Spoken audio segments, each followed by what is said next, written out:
The air was thick with tension. The camp of Israel, settled just beyond the wilderness, was unusually still. Moses stood at the forefront, his face shadowed with the weight of what was to come. The promised land lay ahead. Canaan, a name whispered with both awe and dread, a land spoken of in both blessing and warning.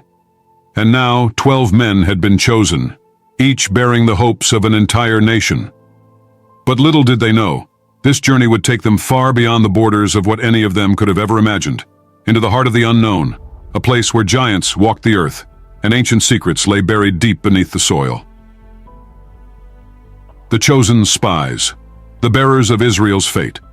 They were not just any men, they were representatives, warriors, leaders from each of the 12 tribes, chosen for their bravery and wisdom.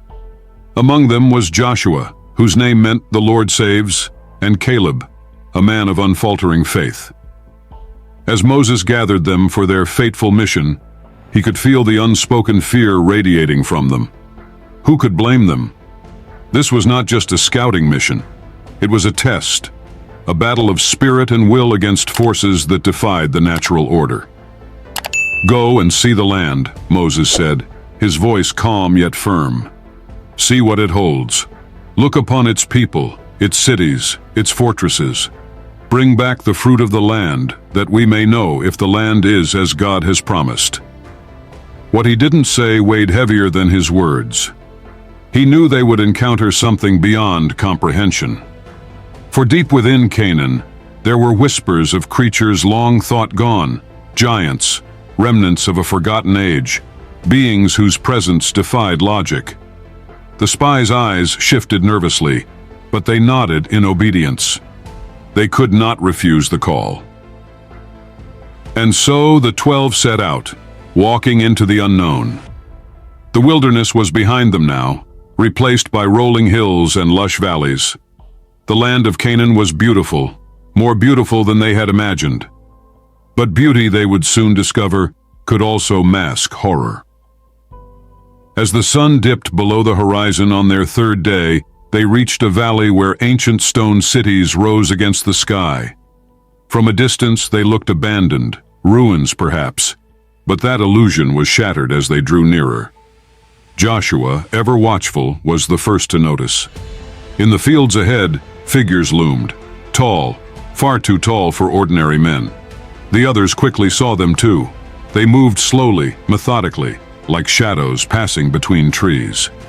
But these were no shadows. These were giants. The air grew cold, as if the earth itself trembled beneath their feet.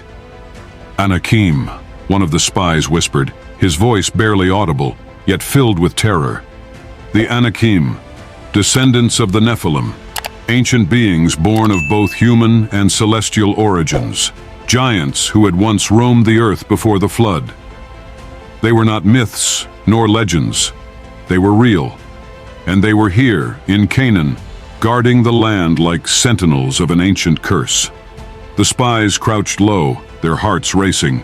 "We must get closer," Caleb urged, though his voice was steady, his eyes blazing with a rare defiance. "We must see if this land is truly what the Lord has promised." They crept closer, their breath shallow, as the walls of the nearest city rose like a mountain before them. The city was fortified, its gates towering, seemingly impenetrable. From atop the walls, the giants stood like living statues, their expressions unreadable, their eyes cold and distant, watching the land with an almost supernatural awareness. Joshua could feel the weight of their gaze, as if the giants could see them even in their hiding place.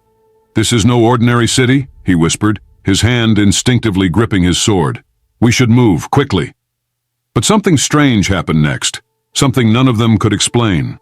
A chilling wind swept through the valley, carrying with it a low hum, a sound deep and ancient like a song from the earth itself. It wasn't just the wind, it was something else, something calling to them, beckoning them forward. For a brief moment, time seemed to slow, and the land itself seemed to pulse with life, as if it were breathing, as if it were alive. The Valley of Eshcol, fruits of the gods. In the shadow of the giant's fortress, they found it, a vineyard unlike anything they had ever seen.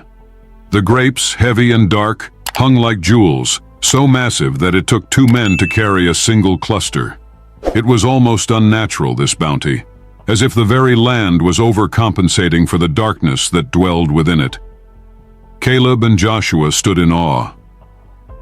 "This is the promise," Caleb said, his voice almost reverent. "This is the land God has given us." But the others were not so sure. They had seen the giants. They had felt the weight of their presence, and the shadow of fear began to grow within them, like a disease. What good was the fruit of the land if they could never possess it? What good was the promise if it was guarded by monsters?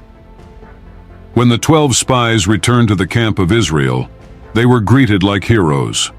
The people were eager to hear what they had seen, to know whether the promised land was truly as God had said. The spies presented the fruit they had brought back, the giant grapes, the pomegranates, and the figs.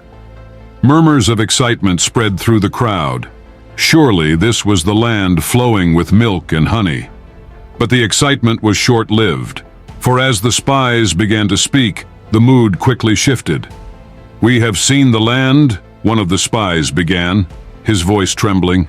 "It is indeed as the Lord promised." But he hesitated, and the crowd leaned in, their faces eager but anxious. "The people who dwell there are powerful," another spy interrupted, his voice filled with dread. "And the cities are fortified, strongholds unlike anything we've ever seen. But worse than that, we saw the Anakim there, giants." The word giants spread like wildfire through the camp. Fear took hold of the people, their hopes dashed by the sight of these monstrous beings.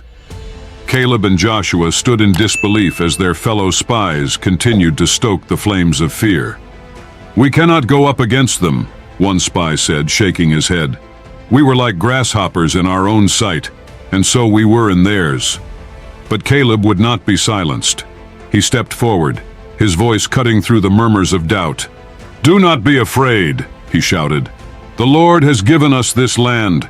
We are more than able to overcome them." Joshua joined him, his face set with determination. "If the Lord is with us, these giants are nothing. Their protection has departed from them. We must not rebel against the Lord." But the people could not hear them.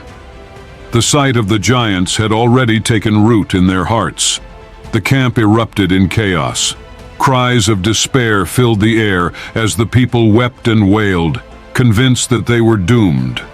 As the people's cries grew louder, a great light appeared over the tabernacle.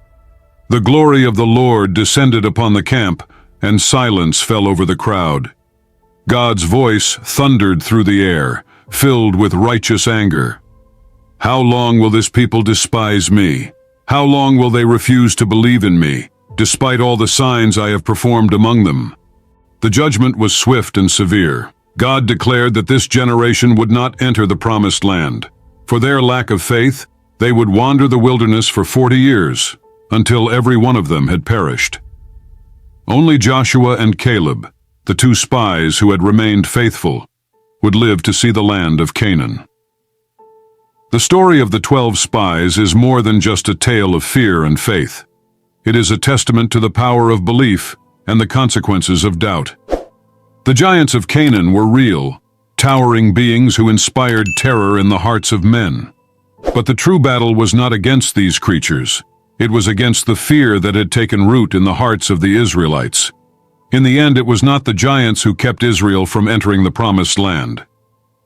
It was their own failure to trust in the God who had already delivered them from the might of Egypt. This story speaks to the giants we all face in our lives, those insurmountable obstacles, the fears that seem too great to overcome. But like Joshua and Caleb, we must have the faith to see beyond the giants, to trust that no matter how powerful the enemy, God's promise is greater.